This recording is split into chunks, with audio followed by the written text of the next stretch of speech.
Good morning to all my online dear students. The last class we are discussing about thermodynamics of galvanic cell और उसमें मैंने आपको तीन properties उसके बताए थे। सबसे पहला वर्क डन कैसे निकालना है किसी सेल का, दूसरा गिब्स फ्री एनर्जी में चेंज कैसे निकालना है और तीसरा इक्विलिब्रियम कांस्टेंट सेल रिएक्शन का कैसे कैलकुलेट करते हैं। तो हमने तीन पैरामीटर्स कल देखे थे। हम लोग कल का जो टॉपिक था हमारे पास कल हम लोग देख रहे थे, यहीं से आज कंटिन्यू करेंगे हम लोग थर्मोडायनेमिक्स ऑफ गैल्वेनिक सेल कि कौन कौन से थर्मोडायनेमिक पैरामीटर हैं। तो हमने इसमें सबसे पहला जो पैरामीटर पढ़ा था बेटा वो कौन सा पढ़ा था, वर्क डन बाय सेल।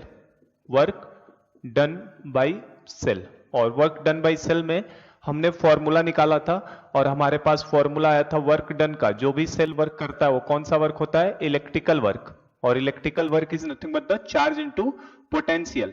तो W इज इक्वल टू क्या फॉर्मूला आया था, NF इंटू ई, NFE है ना। और अगर आपसे कभी मैक्सिमम वर्क पूछ ले कि सेल कितना मैक्सिमम वर्क करेगा तो उस समय आपको E की जगह पे क्या लेना पड़ेगा, E नॉट लेना पड़ेगा, क्योंकि बिल्कुल आप उस समय न्यू सेल लेकर जब आएंगे है ना तो उस समय जो स्टार्टिंग में वैल्यू मिलेगी वो स्टैंडर्ड होगी E नॉट। तो ये हमने दो फॉर्मूले देखे थे। उसके बाद हमने सेकेंड पैरामीटर जो देखा था वो हमने देखा था gives free energy change. Gives free energy change, इसमें क्वेश्चंस डायरेक्ट फॉर्मूले वाले आते हैं, मैंने क्वेश्चन भी करवा दिया था आपको। गिव्स फ्री एनर्जी चेंज की बात करो तो डेल्टा जी का फॉर्मूला आता है माइनस डब्ल्यू के equal. Decrease in gives free energy is equal to useful work done by the cell. तो delta G is equal to minus W. तो यहां से हमारे लिए डेल्टा जी का फॉर्मूला क्या आया था बेटा, माइनस NFE। सही है। और अगर हमसे स्टैंडर्ड में पूछ ले डेल्टा जी नॉट, तो डेल्टा जी नॉट का फॉर्मूला माइनस NFE नॉट आया था। क्लियर है। तो ये हमारे पास आए थे फॉर्मूले।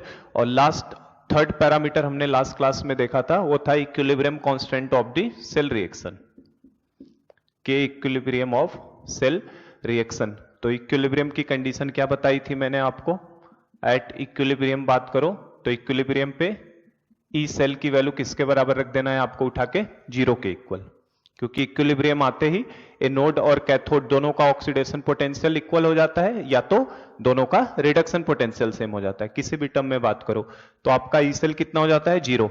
और अगर आप नस्ट इक्वेशन को लगा देते हैं बेटा, E cell is equal to E naught cell minus 0.059 by N log of K, log of concentration of product upon concentration of reactant अभी लिखते हैं, जिसको हम लोग रिएक्शन कोसेंट Q बोलते हैं।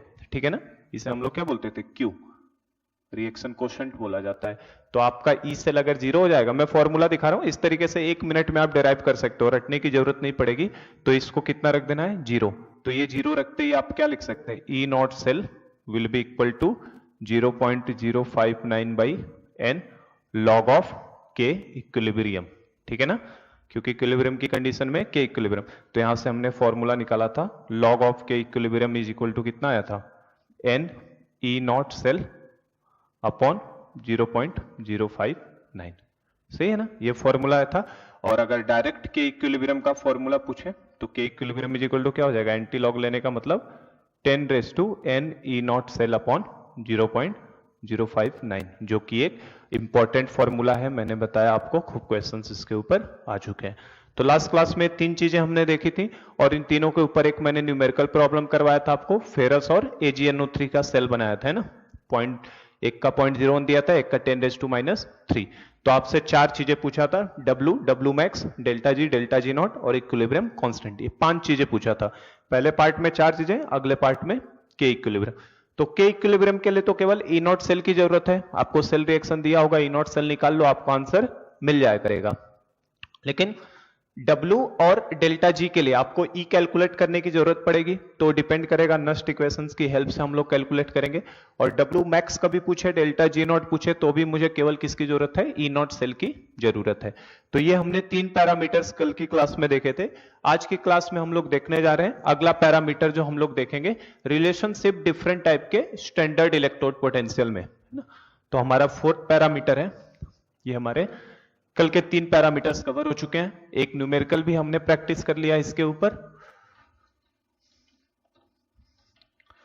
तो नेक्स्ट पैरामीटर की हम लोग बात करें, हमारा fourth parameter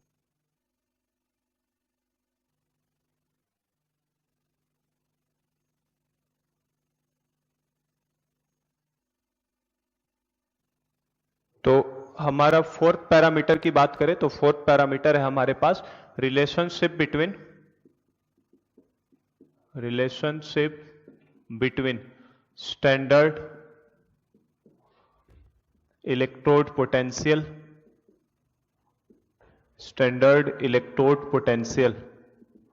of a metal in its different oxidation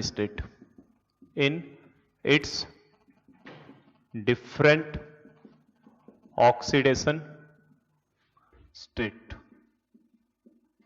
तो हमारे पास जो फोर्थ पैरामीटर है, हमें रिलेशनशिप देखना है किसी एलिमेंट का, किसी मेटल का डिफरेंट ऑक्सीडेशन स्टेट में क्या रिलेशनशिप होता है, उसे समझेंगे। तो जैसे मैं फॉर एग्जांपल आपसे अगर मैं बोलूं, इसको लिखना नहीं है, बस समझाने के लिए मैं बोला, आपको Fe/Fe+2 दे दिए एक मेटल आयन, दूसरा दे दे आपका Fe+3 और थर्ड आपको दे दिया Fe+2/Fe+3। तो क्या इन तीनों का इलेक्ट्रोड पोटेंशियल सेम होगा? मतलब पहले का इलेक्ट्रोड पोटेंशियल, दूसरे का इलेक्ट्रोड पोटेंशियल, तीसरे का, क्या इन तीनों की वैल्यू सेम होगी? तो हमने अगर याद हो तो फैक्टर्स अफेक्टिंग इलेक्ट्रोड पोटेंशियल में पढ़ा था कि सबसे पहला फैक्टर जो इलेक्ट्रोड पोटेंशियल को अफेक्ट करता है वो होता है nature of metal and it's ion. आप मेटल कौन सा ले रहे हैं और उसका कौन सा आयन ले रहे हैं ना, उसके ऊपर डिपेंड करता था इलेक्ट्रोड पोटेंशियल। सबसे पहला फैक्टर था हमारे पास, नस्ट इक्वेशन से पहले लिखवाया था 3 फैक्टर, एक तो nature of metal and it's ion, second factor क्या था, कंसंट्रेशन ऑफ द सॉल्यूशन है ना, या प्रेशर ऑफ द गैस, और लास्ट फैक्टर था टेम्परेचर। 3 फैक्टर थे। तो अगर मैं आपसे पूछूं कि क्या इन तीनों का इलेक्ट्रोड पोटेंशियल सेम होगा, तो आप देखो Fe से Fe+2 में जाओगे तो बेटा इलेक्ट्रोड पोटेंशियल की वैल्यू अलग होगी, Fe से आप Fe+3 में जाओगे तो इलेक्ट्रोड पोटेंशियल की वैल्यू अलग होगी, क्योंकि मेटल और मेटल के आयन के ऊपर डिपेंड करता है। मेटल भले ही हमने Fe लिया है लेकिन उसके आयन चेंज करेंगे तो इलेक्ट्रोड पोटेंशियल की वैल्यू भी अलग अलग होगी। Fe से Fe+2 का अलग डेटा आएगा, Fe से Fe+3 में अलग डेटा आएगा, और Fe+2 से Fe+3 में भी अलग डेटा आएगा। ये तीनों अलग अलग वैल्यूज होंगी। तो हमारा काम इस टॉपिक के अंदर यही है, ये भी एक इंपॉर्टेंट टॉपिक है, खूब क्वेश्चंस आते हैं इसके ऊपर। हमारा काम ये है कि हमें इन तीनों के अंदर रिलेशनशिप निकालना है कि इन तीनों में किस तरीके का रिलेशनशिप हमें दिखाई देगा, आखिर इन तीनों में क्या रिलेशन होगा। आपको हो सकता है क्वेश्चन में इन दोनों की वैल्यू देके आपसे तीसरा इसके इलेक्ट्रोड पोटेंशियल की वैल्यू पूछ सकता है। तो हम लोग एक ऐसा काम करें कि हम लोग इनमें रिलेशन निकाल सकते हैं, अगर निकाल लिए तो हम लोग कोई भी 2 दे देगा तो तीसरे के बारे में हम लोग पता कर सकते हैं। अगर हाफ सेल इलेक्ट्रोड के रिस्पेक्ट में बात किया जाए तो पहला वाला क्या है, metal metal ion half cell है, दूसरा भी आपका metal metal ion half cell है, और तीसरा वाला मेटल मेटल आयन नहीं है। तीसरा वाला अगर याद हो तो हाफ सेल 5 टाइप के मैंने लिखवाए थे, है ना, तो उसमें कौन सा है, ऑक्सीडेशन रिडक्शन हाफ सेल। कौन सा, ऑक्सीडेशन रिडक्शन हाफ सेल या रेडॉक्स इलेक्ट्रोड जिसको बोलते थे। ऑक्सीडेशन रिडक्शन हाफ सेल का मतलब एक ही एलिमेंट का ऑक्सीडेशन भी हो सकता है, उसी का रिडक्शन भी हो सकता है। तो इसके बारे में डिटेल स्टडी हम लोग अगली क्लास में करने ही वाले हैं। हमें टाइप्स ऑफ इलेक्ट्रोड ही पढ़ाऊंगा मैं नेक्स्ट क्लास में, तो उसमें हम लोग ये देखेंगे कि कैसे वर्किंग होती है, किस तरीके से काम करता है। तो हमारा काम क्या है, बेसिक मीनिंग समझ में आ गया, हमें करना क्या है, हमें इनके अंदर रिलेशनशिप को डेवलप करना है। तो इसे in the form of question में करवा रहा हूं आपको। जैसे इसके अंदर आपसे मैं क्वेश्चन दे दूं, इफ इलेक्ट्रोड पोटेंशियल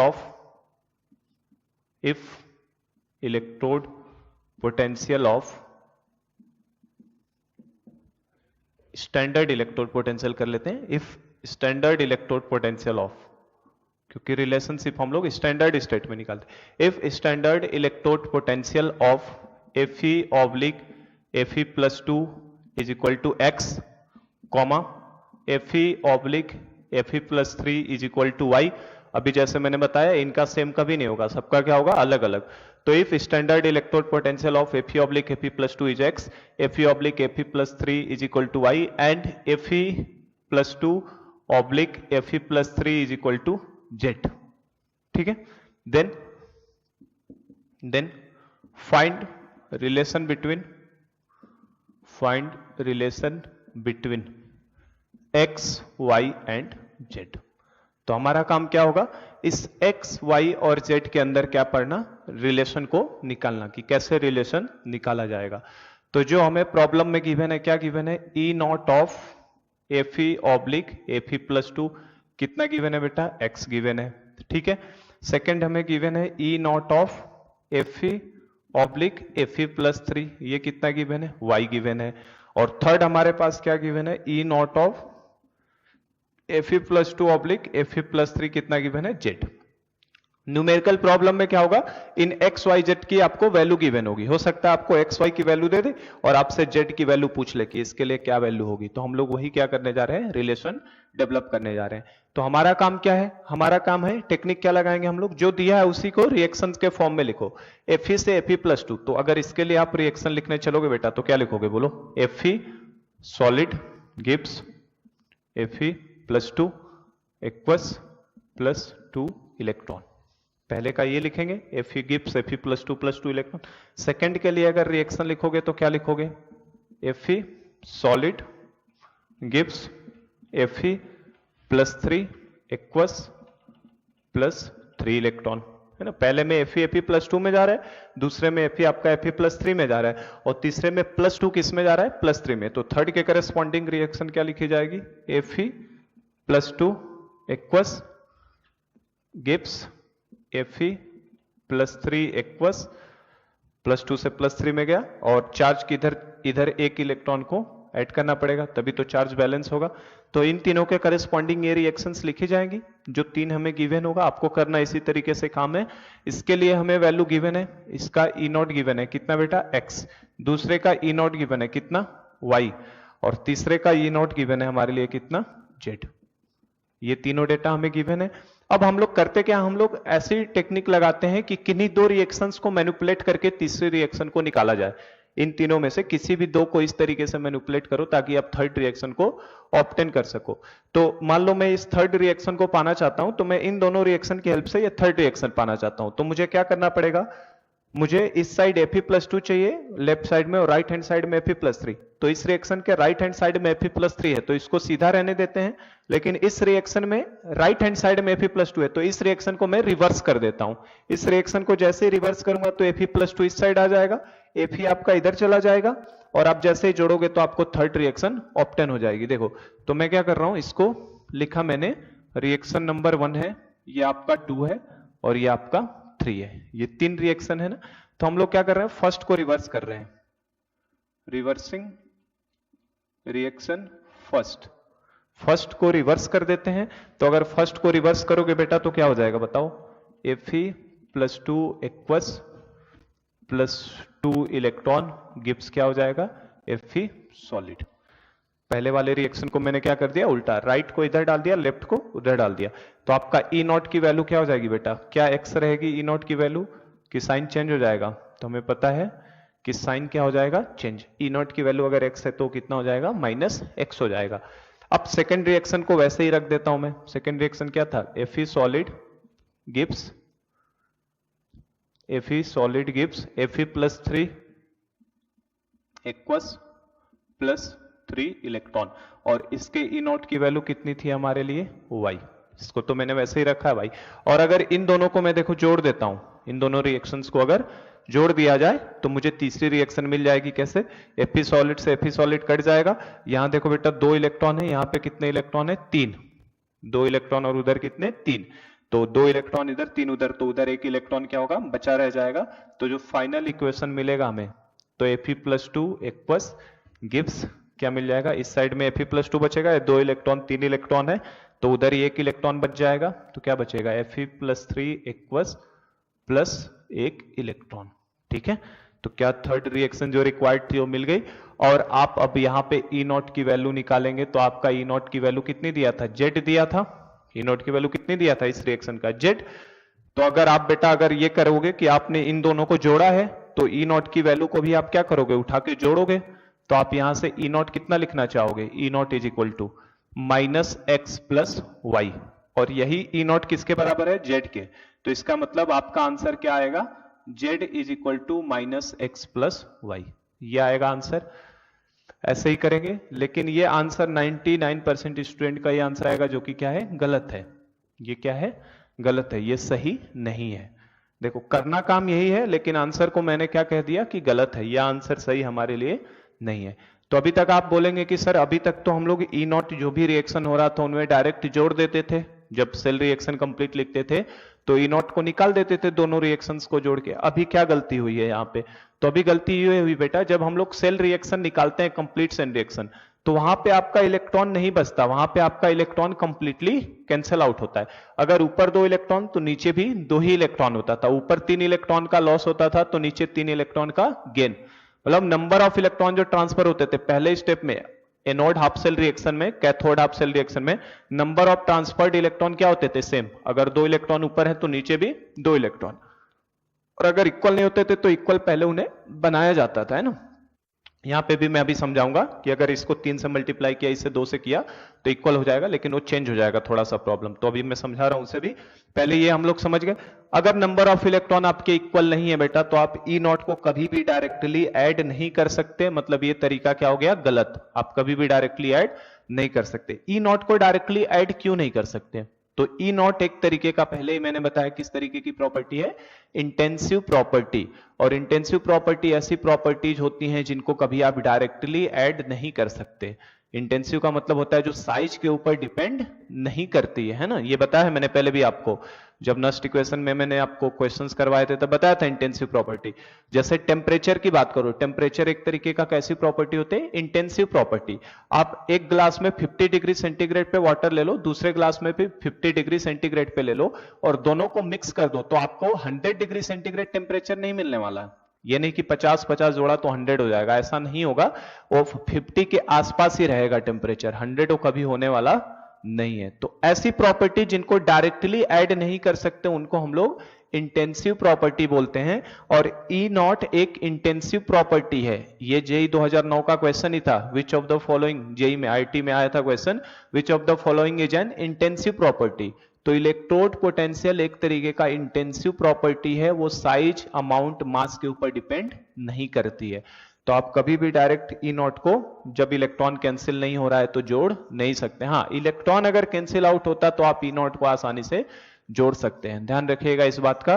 तो ये अगर लगाएंगे तो ये इससे आंसर क्या हो जाएगा? गलत। करेंगे हम लोग इसी से, इसमें कुछ गलत नहीं है, जितना हमने लिखा है सब काम का है, करना इसी अप्रोच से है, पर ई नॉट के टर्म्स में नहीं करेंगे, इसको हम लोग करेंगे डेल्टा जी नॉट के टर्म्स में। डेल्टा जी नॉट के टर्म्स में क्यों? तो देखो, इलेक्ट्रोड पोटेंशियल इंटेंसिव प्रॉपर्टी है तो ये मास के ऊपर डिपेंड नहीं करती, लेकिन डेल्टा जी नॉट क्या है? डेल्टा जी नॉट हमारे पास गिव्स फ्री एनर्जी है, और एनर्जी तो हमेशा ही आपका अमाउंट के ऊपर डिपेंड करेगा। एनर्जी जैसे आपने 1 चम्मच ग्लूकोज डाल के पी लिया, 2 चम्मच डालोगे तो ज्यादा एनर्जी मिलेगी 2 चम्मच में। तो डेल्टा जी से हम लोग डील करेंगे, ई से कभी भी इसे इस तरीके के प्रॉब्लम को डील नहीं करना है, ध्यान रखिएगा इस बात को। तो जब डेल्टा जी की बात करो, अगर मान लो इसके लिए डेल्टा जी की वैल्यू x होती, तो अगर इस रिएक्शन को मैं 2 से मल्टीप्लाई कर दूंगा तो डेल्टा जी की वैल्यू कितनी हो जाएगी? 2x, क्योंकि नंबर ऑफ इलेक्ट्रॉन चेंज हो जाएगा ना। तो डेल्टा जी गिव्स फ्री एनर्जी है, और एनर्जी हमेशा डिपेंड करेगी अमाउंट के ऊपर। तो आप ध्यान रखिएगा, ऐसे प्रॉब्लम को इस तरीके से कभी भी डायरेक्टली डील हमें नहीं करना है। इतने देर से मुझे इतना सब बताने का मीनिंग केवल यही था कि आप ई नॉट को डायरेक्टली कभी ऐड करने की कोशिश मत करिएगा, क्योंकि ई नॉट एक तरीके की इंटेंसिव प्रॉपर्टी है जो डायरेक्टली ऐड नहीं होती। क्वेश्चन करेंगे इसी तरीके से, लेकिन किसके टर्म्स में? डेल्टा जी नॉट के टर्म्स में करेंगे हम लोग। आई बात समझ में? तो इस चीज को हम लोग लिख लेते हैं नीचे कि जो सेल पोटेंशियल होता है या इलेक्ट्रोड पोटेंशियल होता है उनको कभी भी डायरेक्टली आप ऐड नहीं करेंगे, because they are intensive property. तो हम लोग ये लिखेंगे, सेल पोटेंशियल, सेल पोटेंशियल, या इसे इलेक्ट्रोड पोटेंशियल भी बोलते हैं हम लोग, सेल पोटेंशियल या electrode potential, can not be directly added, can not be directly, can not be directly added. इनको कभी भी आप डायरेक्टली ऐड नहीं कर सकते। Cell potential can not be directly added because it is an intensive property।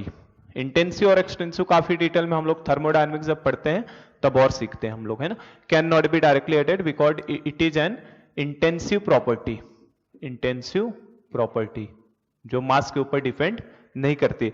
आपको याद हो तो जब मैं Ag वाला रिएक्शन लिखता हूं, Ag plus plus electron gives Ag, जब हम लोग ये रिएक्शन लिखते हैं Ag plus plus electron gives Ag, तो देखो उसमें 2 से मल्टीप्लाई करने की जरूरत पड़ी मुझे 2 क्वेश्चनों में, लेकिन मैंने E नॉट के अंदर 2 से मल्टीप्लाई नहीं किया था, है ना, क्योंकि E नॉट साइज के ऊपर कितने नंबर से मल्टीप्लाई किए उस पर डिपेंड नहीं करता है। लेकिन अगर मान लो Ag plus electron gives Ag का डेल्टा G नॉट x होता, तो अगर 2 से मल्टीप्लाई करते तो डेल्टा G नॉट कितना हो जाता, 2x।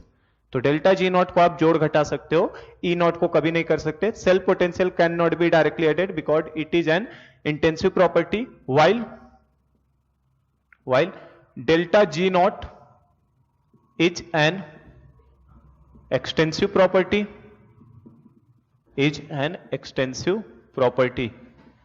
which can be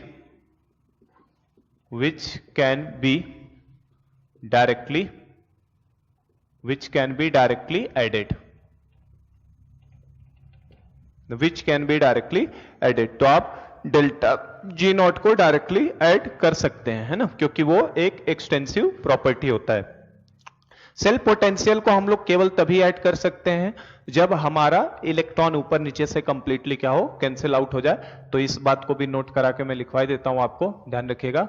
self potential can be directly added, cell potential can B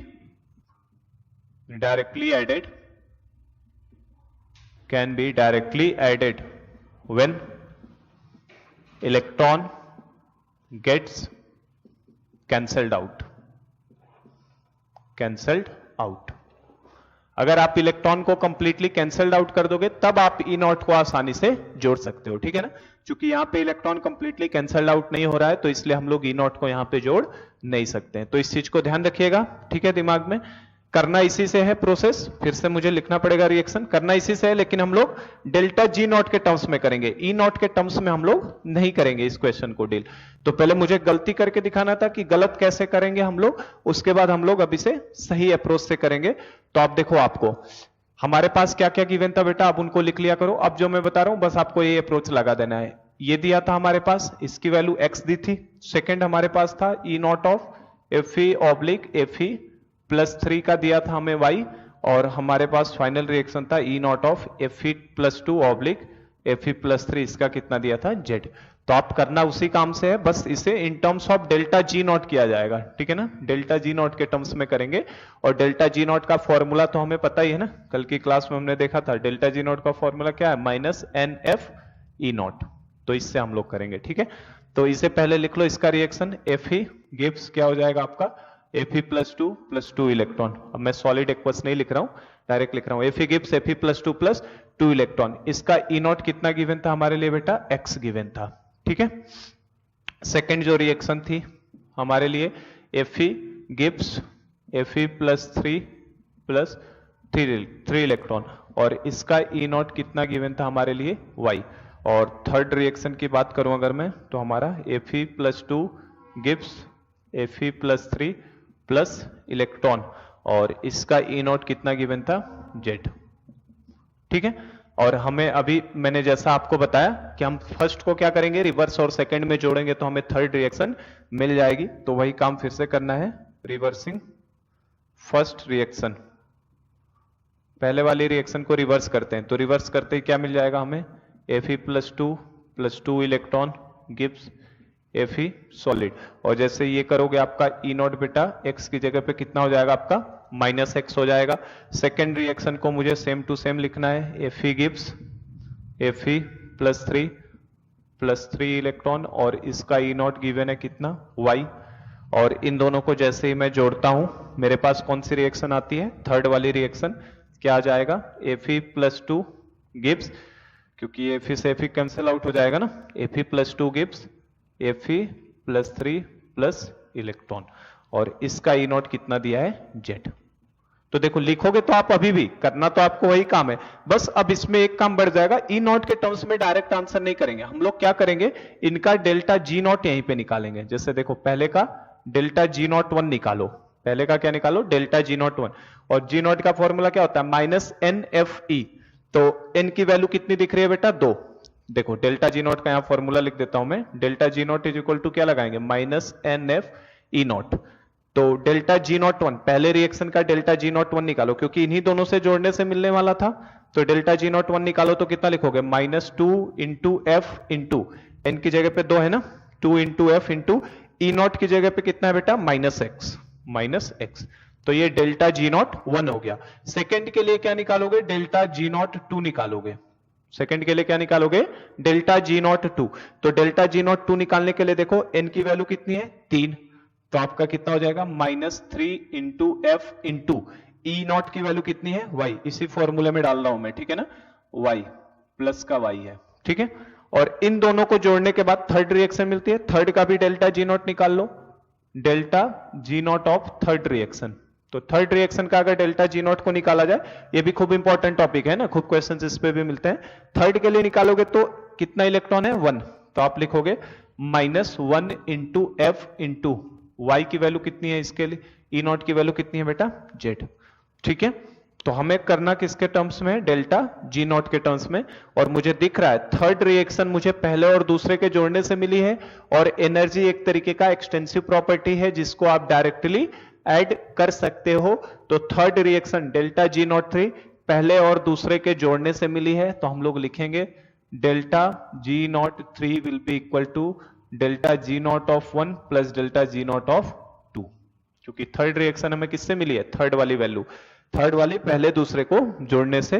तो डेल्टा जी नॉट के टर्म्स में करोगे तो कितना हो जाएगा, देखो -1 इंटू एफ इंटू जेड, ठीक है, is equal to delta G not 1 की जगह पे रख दो -2 into F into -x plus delta G not 2 की जगह पे रख दो कितना, -3 इंटू एफ इंटू वाई, ठीक है।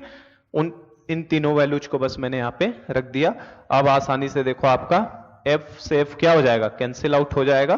तो यहां क्या बचा बेटा, -z इज इक्वल टू, ये माइनस माइनस प्लस होके कितना हो जाएगा 2x, और ये देखो -3y। तो यहां से अगर कोई z पूछे तो z इज इक्वल टू क्या हो जाएगा, z will be equal to 3y minus 2x। तो ये हमारा आंसर हो जाएगा, ठीक है। तो z की वैल्यू 3y माइनस 2x। तो आपको इस तरीके से अप्रोच लगा के क्वेश्चन को डील करना है। करना किसके टर्म्स में है, डेल्टा जी नॉट के टर्म्स में, ध्यान रखना इस चीज को। करना किसके टर्म्स में है, डेल्टा जी नॉट के टर्म्स में सॉल्व किया जाएगा प्रॉब्लम को। आसान है, ठीक है। तो इस तरीके से आप निकालोगे। आपको क्वेश्चन में x और y की वैल्यू दिया होगा, आपको z की जरूरत पड़ सकती है, तो आप इस तरीके से सॉल्व करके x ये पहले निकालेंगे और फिर x y की वैल्यू डालो, तो न्यूमेरिकली आप इसकी वैल्यू को कैलकुलेट कर सकते हैं। तो लगाने का अप्रोच हमेशा किससे जाना है, डेल्टा जी नॉट से, ध्यान रखना है ना। कभी भी ई नॉट को डायरेक्टली जोड़ घटा के नहीं करना, किससे करोगे, डेल्टा जी नॉट से। तो ये हमारे लिए आंसर हो जाएगा, ठीक है। चलो इसमें एक और तरीका मैं बता दूं। ये तो एक तरीका हो गया अपने पास इस तरीके से डील करने का, ये तो थोड़ा लॉन्ग मेथड है, पर बेसिक अप्रोच यही है। सॉल्व तो इसी मेथड से करना ज्यादा अच्छा होता है। पर आप देखना कभी कभी बुक्स में आपको इसी को लाइटिमर डायग्राम भी लिखा हुआ मिलता है। कभी कभी बुक्स में लाइटिमर डायग्राम करके लिखा हुआ मिल सकता है आपको। तो लाइटिमर डायग्राम इसी से बनता है। देखो कैसे होता है, आपको Ap से Ap+2, Ap से Ap+3, Ap+2 से Ap+3, तो आप क्या करो, डिक्रीजिंग ऑर्डर में चार्ज को रखते हैं। जैसे देखो सबसे पहले कौन सा था, Fe+3, Fe+3 से क्या बना हमारे पास, Fe+2, और Fe+2 से फाइनली आपको क्या मिला है बेटा, Fe। 3 है ना, +2 0 वाला भी है, +2 वाला भी, +3 वाला भी। इन तीनों को इस तरीके से ले लो। और एक डायरेक्ट कन्वर्जन है आपका, देखो Fe से Fe+3 मतलब Fe+3 से Fe, इस तरीके से आप कर लो। तो ये डायग्राम के फॉर्म में अगर बनाओगे तो इसी को लाइटिमर डायग्राम बोल दिया जाता है। कोई विशेष चीज नहीं है, इसी का फॉर्म है, लाइटिमर डायग्राम बोल देते हैं। अब इनके इलेक्ट्रोड की वैल्यूज को लिखो। एक अल्टरनेट तरीका बता रहा हूं सॉल्व करने का। आप पहले हाईएस्ट चार्ज रखो, फिर कम करो, है ना। और डायरेक्ट एक लिंकिंग करा दो, क्योंकि Fe+3 का लिंकिंग है, तो उसे भी मैंने लिंक करा दिया। अब देखो जरा सा, Fe+2 से Fe+3, Fe+3 से Fe+2, ये हमारे लिए क्वेश्चन मार्क है, ये वैल्यू हमें पता नहीं है, ठीक है। Fe+2 से Fe में जाना, तो हमें Fe से Fe+2 का पता है कितना, x है। Fe से Fe+2 का कितना है बेटा, x। तो Fe से Fe+2 का अगर x है, Fe से Fe+2 का x है, तो Fe+2 से Fe का कितना हो जाएगा, -x। ये कितना हो जाएगा, -x हो जाएगा। और नंबर ऑफ इलेक्ट्रॉन का एक्सचेंज देखोगे तो नंबर ऑफ इलेक्ट्रॉन का एक्सचेंज तो कितना है, 2 से उसमें 0 में जाना, मतलब कितने का एक्सचेंज है बेटा, 2 का। कितने का एक्सचेंज है? 2 का। और यहां देखो +3 से +2 में जाने का मतलब नंबर ऑफ इलेक्ट्रॉन कितने का एक्सचेंज है? 1 का। तो ऐसे नंबर ऑफ इलेक्ट्रॉन 3 से 2 मतलब 1 का एक्सचेंज, 2 से 0 मतलब कितने का? 2 का एक्सचेंज। Fe से Fe+2 की वैल्यू x थी, ये प्रॉब्लम में इतना गिवन था, हमारे पास ये सब नहीं था, अभी ये गिवन है केवल। तो Fe से Fe+2 का कितना दिया है? x दिया है, तो Fe+2 से Fe का कितना हो जाएगा? -x। नंबर ऑफ इलेक्ट्रॉन का एक्सचेंज नीचे लिख लिया करो, ठीक है। और Fe+2 से Fe+3 का कितना दिया है? z। तो हमें Fe+3 से Fe में जाना है, तो Fe से Fe+3 का कितना है? y। तो Fe+3 से Fe का कितना हो जाएगा? -y। तो यहाँ पे कितनी वैल्यू हो जाएगी इसकी? -y। और नंबर ऑफ इलेक्ट्रॉन की बात करो तो 3 से 0 में जाने का मतलब कितना हो गया? 3। तो इस तरीके से एक डायग्राम के फॉर्म में भी कर सकते हैं। और जैसे ही आपने ये डायग्राम बनाया तो अब बस इसमें क्या लगा देना होता है बेटा, आप यहां से यहां जा रहे हो, फिर यहां से यहां जाओ, चाहे इस तरीके से जाओ, चाहे इस स्टेप में जाओ, बात एक ही है। तो आप बस इसमें अप्रोच यही लगाओगे, N1E1 plus N2E2 is equal to N3E3। बस ये अप्रोच लगा देते हैं इसमें। N1 क्या है? N11 है, E1 मतलब ये क्वेश्चन मार्क, N2 ये है, E2 ये है, N3 ये है, E3 ये है। बस इस तरीके से लगा के भी सॉल्व कर सकते हो। N1 की जगह पे कितना रखेंगे? 1 इंटू E1 हमारे लिए क्या बेटा? क्वेश्चन मार्क वाली चीज है, तो उसको छोड़ देता हूं, ये हमें पता करना था, ठीक है। पता क्या करना था? ये दिया ही था हमारे पास, क्वेश्चन मार्क क्यों मारा मैंने? +2 से +3 का z दिया है ना, +2 से +3 का z है, तो +3 से +2 का कितना हो जाएगा? एक क्वेश्चन मार्क क्यों दे रहे हैं हम लोग? इसकी वैल्यू भी तो हमें पता है, इसकी वैल्यू कितनी है? -z है ना, हमें तो रिलेशन निकालना है ना, अननोन थोड़ी ना है इसमें। तो Fe+2 से Fe+3 कितना है? z। तो +3 से +2 का कितना हो जाएगा? -z। तो हम लोग यहाँ -z रखेंगे, ठीक है। तो N1 हो गया 1 इंटू ये हो गया -z, प्लस N2 की जगह पे कितना रखोगे? 2 इंटू E2 की जगह पे कितना रखोगे? -x is equal to N3 की जगह पे कितना रखोगे बेटा? 3 इंटू E3 की जगह पे -y। बस ऐसे, ठीक है। तो ये देखो आप एक लाइन में भी निकाल सकते हो, करना इससे भी वही बात है, यहां से भी वही आंसर आएगा आपका। देखो ये कितना हो गया आपका? -z और ये -2x इज इक्वल टू कितना? -3y।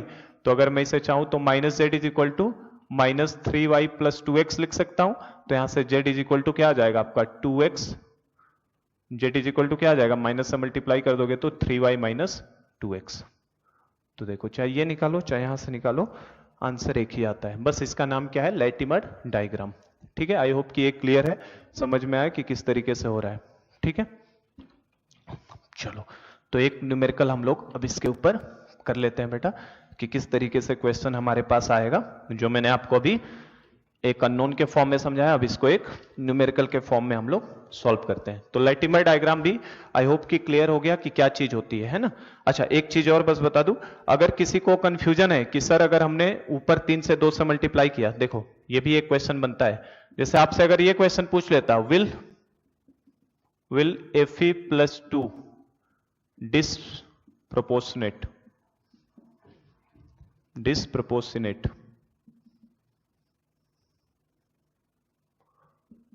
विल Fe+2 डिस्प्रोपोर्शनेट, है ना। तो अगर ये आपसे पूछ लेता कि क्या Fe+2 डिस्प्रोपोर्शनेशन रिएक्शन दिखाएगा, क्या डिस्प्रोपोर्शनेट होगा? डिस्प्रोपोर्शनेट होने का मतलब क्या होता है बेटा? एक ही एलिमेंट ऑक्सीडेशन नंबर को बढ़ाए भी और कम भी करे।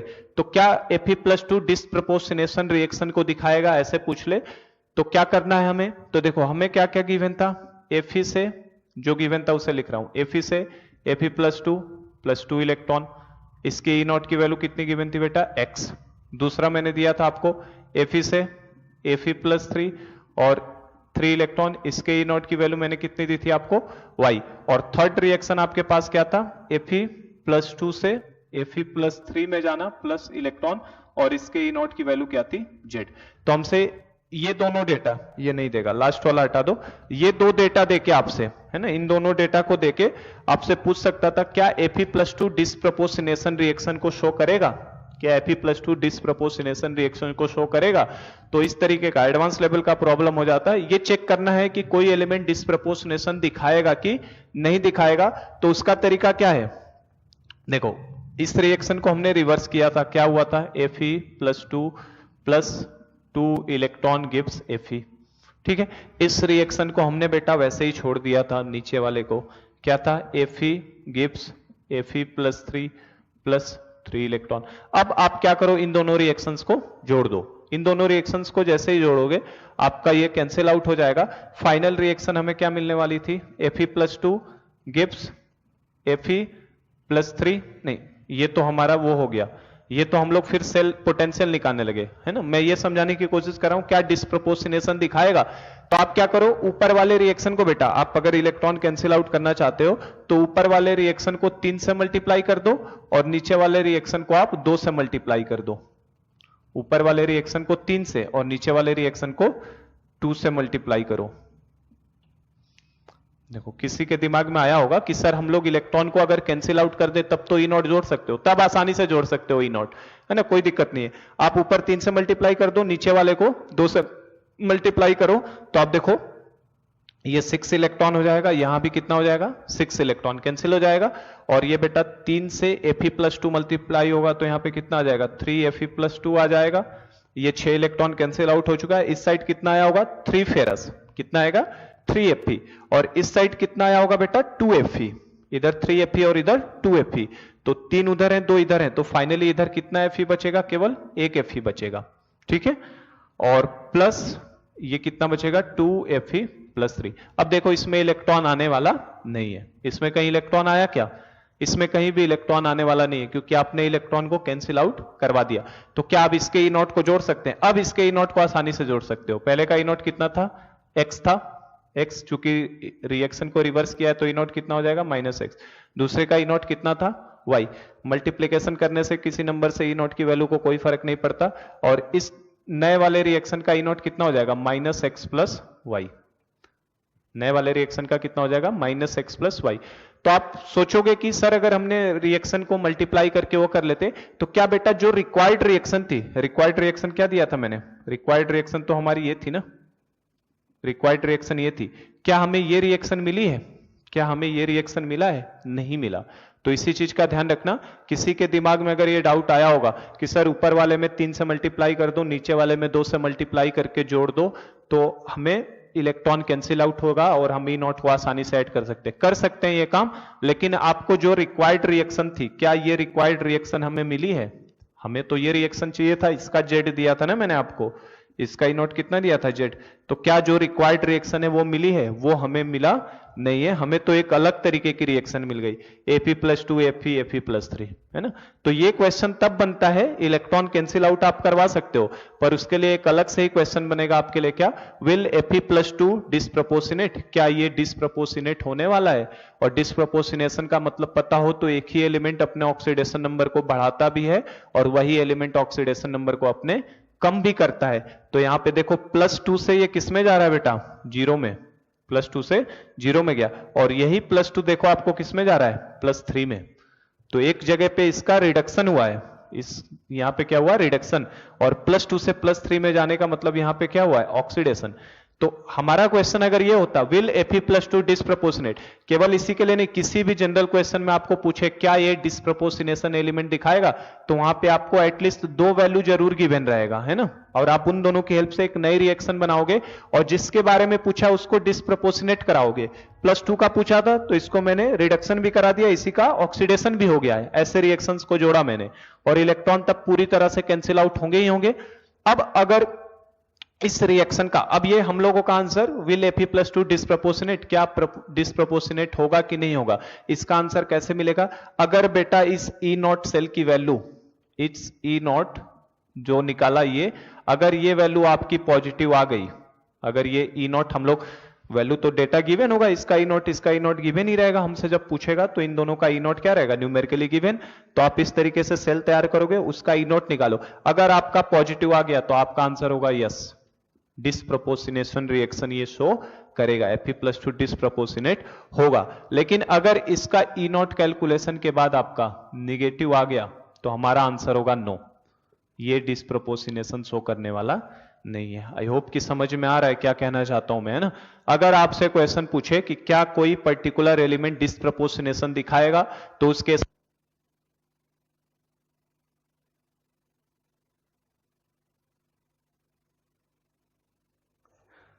अगर हमसे क्वेश्चन में पूछेगा कि क्या ये रिएक्शन डिस्प्रोपोर्शनेशन रिएक्शन,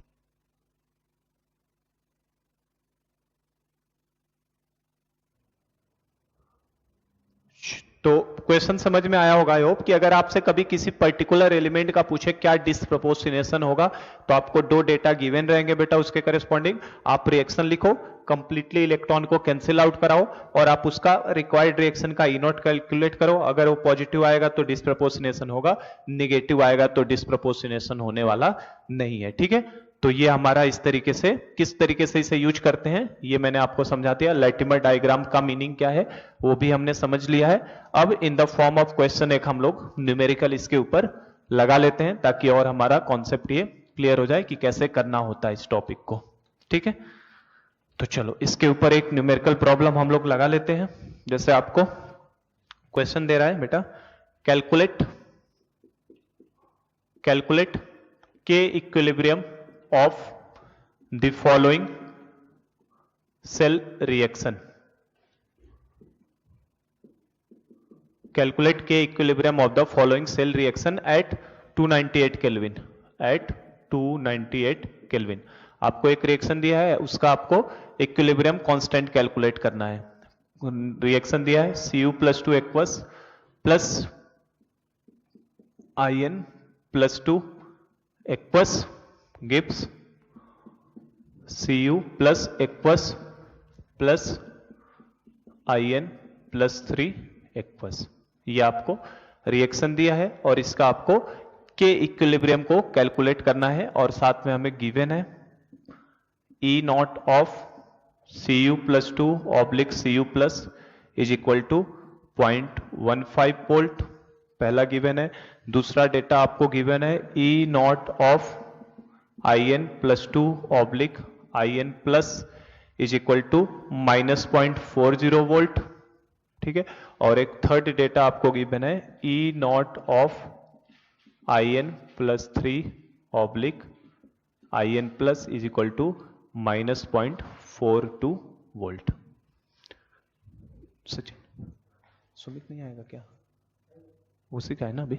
ठीक, तो ये तीन डेटा आपको गिवन है। Cu + 2 से Cu+ के लिए 0.15, In + 2 से In+ के लिए माइनस का 0.40 और +3 से +1 में माइनस का 0.42 और आपको K इक्विलिब्रियम निकालना है। तो कैसे करोगे बेटा? देखो मुझे दो दिख रहे हैं, एक तो इसमें Cu + 2 से Cu+ में जाना, मतलब ये क्या हो रहा है हमारे लिए, ये हमारा रिडक्शन हो गया, ये हमारे लिए क्या हो गया, रिडक्शन। और दूसरा देखो तो आप In + 2 से In + 3 में जाना, मतलब ये क्या हुआ है हमारे लिए, ऑक्सीडेशन। ठीक है ना, तो इसका अगर ई सेल निकालना हो हमें के इक्विलिब्रियम चाहिए, तो के इक्विलिब्रियम का फॉर्मूला कल ही डायरेक्ट बताया मैंने, क्या, n E not cell upon 0.059। ये हमने ई नॉट सेल का के इक्विलिब्रियम का फॉर्मूला निकाला था। अगर मुझे ई नॉट की वैल्यू मिल जाए बेटा, ई नॉट की वैल्यू, तो ई नॉट की वैल्यू मिलते ही क्या मैं इसका के इक्विलिब्रियम कैलकुलेट कर सकता हूं। अब ई नॉट कैसे मिलेगा, तो ई नॉट कैसे निकालोगे, ई नॉट ऑफ सेल, तो इसका ई नॉट सेल क्या लिखोगे बोलो, इस रिएक्शन का ई नॉट सेल क्या होगा, E naught cell will be equal to Cu + 2 से Cu में जाना, एक तो ई नॉट किसकी जरूरत पड़ेगी, Cu + 2 से Cu+ में जाना, मतलब रिडक्शन वाले की जरूरत पड़ेगी, प्लस ई नॉट ऑफ किसकी जरूरत पड़ेगी, In + 2 से In + 3 में जाने की। सही है ना, एक एनोड हाफ सेल का निकालते हैं और एक कैथोड का। ये हमारे लिए एनोड हाफ सेल हो गया, +2 से +3 में जाना, ये +2 से +1 में जाना मतलब कैथोड हाफ सेल। तो हमारा ये एनोड हाफ सेल की तरह काम कर रहा है और दूसरा वाला कैथोड हाफ सेल की तरह काम कर रहा है। तो इसका ई नॉट सेल कैसे लिखोगे, +2 से +1 वाले की वैल्यू मिल जाए, कैथोड हाफ सेल की मतलब रिडक्शन पोटेंशियल की वैल्यू मिल जाए, प्लस ऑक्सीडेशन पोटेंशियल की वैल्यू मिल जाए +2 से +3। लेकिन आप क्वेश्चन में देखो कलाकारी कर दिया उसने, Cu + 2 से प्लस की तो वैल्यू दे दिया हमें, लेकिन +2 से +3 का डेटा हमें नहीं दिया। तो मेरा मेन पर्पज ये है कि ये वाली वैल्यू को यहां पे पता करो, क्योंकि इक्विलिब्रियम कांस्टेंट तो आप निकाल ही सकते हो, इसके लिए तो सीधा फॉर्मूला है। आपको मेन पर्पज ये है कि यहाँ पे +2 से +3 का डेटा आपको कैलकुलेट करना है। और +2 से +3 का डेटा कैसे कैलकुलेट किया जाए, तो +2 से +3 का डेटा निकालने के लिए क्या करना चाहिए हमें, +2 से +1 का इंफॉर्मेशन है, +3 से +1 का इंफॉर्मेशन है, तो मुझे +2 से +3 को बनाना पड़ेगा, जो अभी मैंने समझाया था उससे हमें निकालना पड़ेगा। तो आप जिससे चाहो उससे करो, या तो आप डेल्टा जी का रिएक्शन लिख के करो या लैटिमर डायग्राम से कर लो। तो चलो हम लोग लैटिमर डायग्राम का हेल्प ले लेते हैं, क्योंकि वो जल्दी कर देगा थोड़ा सा। तो हम लोग In +3 फिर से कम किया, कहां पे जाएंगे In +2 और फिर से कहां पे जाएंगे In+ पे। ठीक है, इस तरीके से डिक्रीजिंग ऑर्डर में लिख लिया पहले चार्ज को, जो जो चाहिए था, क्योंकि +2 +3 है और +1 है, तीनों को लिख लिया हमने। और एक हमें +3 से +1 का भी है, मतलब ये भी एक डायरेक्ट कनेक्टिविटी है यहाँ पे। तो जैसे अभी मैंने बताया सेम वैसे कर लो। आप चाहो तो डेल्टा जी नॉट के टर्म्स में भी कर सकते हो। पहले रिएक्शन को लिख लो, सेकेंड रिएक्शन को लिख लो। क्या करोगे, देखो पहले रिएक्शन को अगर डेल्टा जी नॉट के टर्म्स में कोई करना चाहे तो कैसे लिखेगा, In+2 +2 इलेक्ट्रॉन, नहीं प्लस इलेक्ट्रॉन गिव्स क्या हो जाएगा उसके लिए In+। पहले का ये रिएक्शन बनेगा। दूसरे से क्या रिएक्शन बनेगा बेटा, In+3 +2 इलेक्ट्रॉन गिव्स क्या, In+। ये रिएक्शन बन जाएगा, ठीक है ना। तो आप अब हमें जो रिक्वायर्ड रिएक्शन थी, हमें तो इसके करेस्पॉन्डिंग चाहिए था, तो इसके करेस्पॉन्डिंग क्या लिखोगे, In+2 gives In+3 plus electron, ऐसे लिखेंगे। तो हमें ये रिक्वायर्ड रिएक्शन ये है हमारी, तो मैं इन दोनों रिएक्शंस को ऐसे मैनिपुलेट करूं कि मुझे लास्ट वाली रिएक्शन मिल जाए। तो क्या करना चाहिए हमें, ऊपर वाली रिएक्शन को रिवर्स करके जोड़ दो, ऊपर वाली को रिवर्स करके नीचे वाले में जोड़ दो, तो In+ इधर आ जाएगा, 2 इलेक्ट्रॉन 1 इलेक्ट्रॉन, तो ये मिल जाएगा।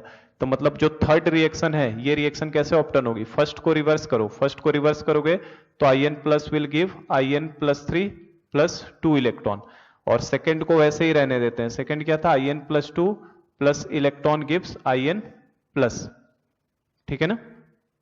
तो सेकंड को मैंने रिवर्स कर दिया, और इन दोनों को जैसे ही हम लोग जोड़ते हैं, इन दोनों को जोड़ते ही हमें थर्ड रिएक्शन मिल जाएगी। कैसे, प्लस से प्लस कट जाएगा, तो आपका क्या बचेगा, In+2 will gives In+3, 1 electron इधर है और 2 इलेक्ट्रॉन इधर है, तो 1 इलेक्ट्रॉन। तो हमें रिक्वायर्ड रिएक्शन मिल गई, और आपको रिक्वायर्ड रिएक्शन मिल गई है बेटा, तो अब क्या करो, बस डेल्टा जी नॉट का कॉन्सेप्ट लगा लो। इसके लिए डेल्टा जी नॉट 1 निकालो। डेल्टा जी नॉट 1 कितना आता है इसके लिए, इसके लिए डेल्टा जी नॉट 1 कैसे लिखते हैं, इसके लिए हम लोग क्या करते है ना, -NFE। तो ये थोड़ा सा लेंदी प्रोसेस हो जाता है, क्योंकि रिएक्शन लिखनी पड़ जाती है ना हमें, तो इसलिए मैंने ये आपको शॉर्टकट वाला लैटिमर वाला बता दिया, वो लेंदी प्रोसेस हो जाता है। डेल्टा जी नॉट 1 निकालो, फिर इसके लिए डेल्टा जी नॉट 2, फिर आपको डेल्टा जी नॉट 3, उन दोनों से कैसे मिला है उस तरीके से करना पड़ता है। तो इसलिए वो पार्ट थोड़ा सा करने के लिए उससे भी होगा सॉल्व, कोई दिक्कत नहीं है ना। Delta G not 1, delta G not 2, delta G not 3 relation निकाल के सॉल्व हो जाएगा। डेल्टा जी नॉट 1 मैं डेटा नहीं लिख रहा हूं, ये डेल्टा जी नॉट 1 आएगा यहां से। इस सेकेंड रिएक्शन के लिए आप क्या मानोगे बेटा, डेल्टा जी नॉट 2 मानोगे, ठीक है। और थर्ड रिएक्शन का आप क्या माने होगे, डेल्टा जी नॉट 3। तो हमें देखो, पहले वाले रिएक्शन को हमने क्या कर दिया, उल्टा कर दिया है ना फर्स्ट रिएक्शन को। तो फर्स्ट को रिवर्स करोगे तो उसका डेल्टा, मतलब फर्स्ट को रिवर्स कर दिया, तो जो भी मान लो डेल्टा जी नॉट 1 की वैल्यू x होगी, तो रिवर्स करते कितनी हो जाएगी, -x। सेकंड को सीधा रखा है और थर्ड को हमने जोड़ के निकाला है, तो क्या यहां से मैं delta G not 3 equal to लिख सकता हूं, डेल्टा जी नॉट 2 तो सीधा ही है, और फर्स्ट को चूंकि मैंने रिवर्स किया है तो डेल्टा जी नॉट 1। तो इसकी हेल्प से हमें मिल जाएगा, पर ये वाला ज्यादा अच्छा होता है, लैटिमर डायग्राम से आसानी से तुरंत आप निकाल सकते हो। तो देखो क्या क्या डेटा गिवन है, निकालो, इसमें सॉल्व करते हैं।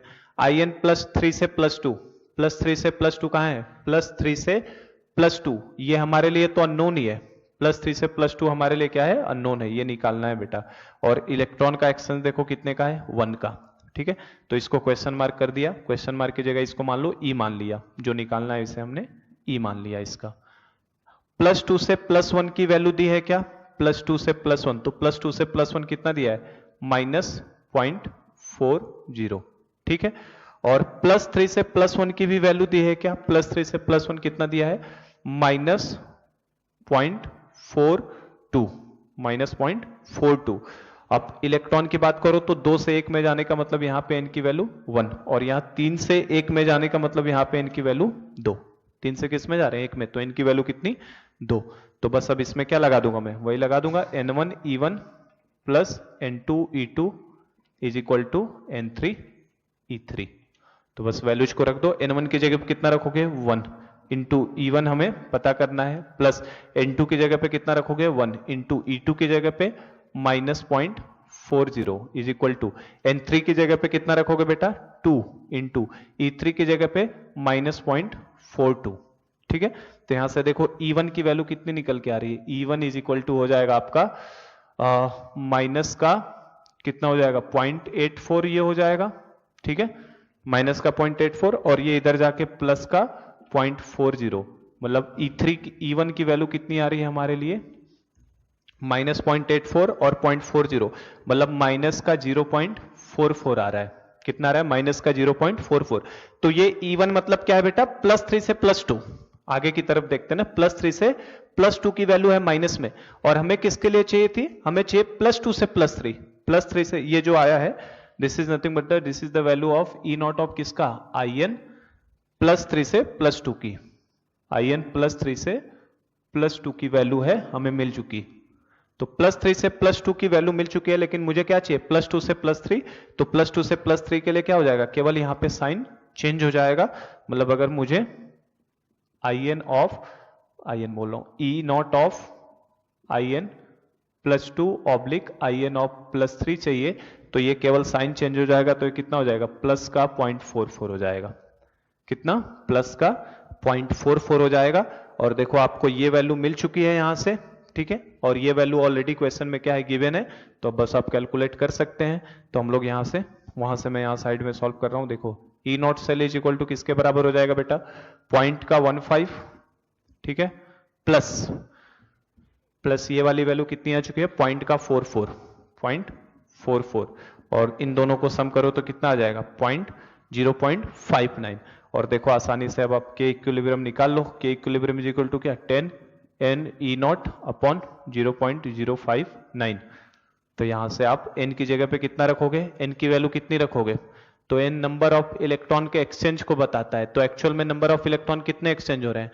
देखो +2 से +1 में एक इलेक्ट्रॉन एक्सचेंज, +2 से +3 में एक इलेक्ट्रॉन का एक्सचेंज। तो इलेक्ट्रॉन कैंसिल आउट होने वाले कितने? 1 ही है। तो 1 इंटू ई नॉट की वैल्यू 0.59 अपॉन 0.059। तो देखो डेटा भी ऐसा देता है कि आसानी से सॉल्व हो जाए। तो ये इसका क्या है? 10 टाइम्स है क्या? तो इसका मतलब आंसर विल बी 10⁻10। तो ये हमारे लिए आंसर हो जाएगा इक्विलिब्रियम कांस्टेंट की 10⁻10। तो होप कि समझ में आया कैसे यूज करना है उसे। तो एक अप्रोच तो ये भी है जो मैं यहाँ पे करने की कोशिश कर रहा था, लेकिन मैंने स्किप किया इस पार्ट को। आप डेल्टा जी नॉट के फॉर्म में भी लिख के सॉल्व कर सकते हो, बट आप देखो टाइम कंज्यूमिंग होगा, थोड़ा टाइम ज्यादा लेगा। क्यों? क्योंकि आपको रिएक्शंस लिखना है, फिर डेल्टा जी नॉट लिखना है, -NFE फॉर्मूला एक और लगा के फिर निकालना है, और ये रिलेटिवली आपका टाइम कम कंज्यूम करता है। तरीका क्या है? डिक्रीजिंग ऑर्डर में रखो, +3 से +2, +2 से +1, और जो वैल्यू गिवन है ई ऊपर लिखो, एन नीचे रखो, और बस इस तरीके से आप रिलेशनशिप लगा के सॉल्व कर लो। तो ये कम टाइम कंज्यूमिंग है, ये थोड़ा लेंदी प्रोसेस होता है, पर आंसर उससे भी निकल के आता है। पर सही तरीका माना जाए तो वही है। ये तो बस एक तरीका हो गया लाइटेमायर डायग्राम शॉर्टकट, थोड़ा जल्दी निकालने के लिए, ठीक है। तो आज हमने इक्विलिब्रियम कांस्टेंट के क्वेश्चन इसके ऊपर भी देख लिया कि कैसे चेंज करना है। तो आज मैंने एक ही टॉपिक काफी ज्यादा टाइम ले लिया है समझाने में। तो ये रिलेशनशिप डिफरेंट टाइप के इलेक्ट्रोड पोटेंशियल का कॉन्सेप्ट अच्छे से क्लियर हो गया होगा माइंड में। इसके क्वेश्चंस खूब आते हैं एग्जाम के अंदर, तो हम लोग उन्हें सॉल्व कर सकते हैं। अब थोड़ा एक और बस हमारा थर्मोडायनेमिक प्रॉपर्टी बचा है ना, डेल्टा H कैसे निकालते हैं और डेल्टा S कैसे निकालते हैं रिएक्शन का। तो आज का लेक्चर हम लोग स्टॉप करते हैं, उसे मैं नेक्स्ट क्लास में आपको लूंगा और उसके ऊपर एक न्यूमेरिकल प्रॉब्लम भी प्रैक्टिस करवा दूंगा, ठीक है, किस तरीके से। और फिर हम लोग लास्ट 1-2 लेक्चर और लगेंगे, गैल्वेनिक सेल हमारा कंप्लीट हो जाएगा, ठीक है। चलिए, थैंक यू सो मच।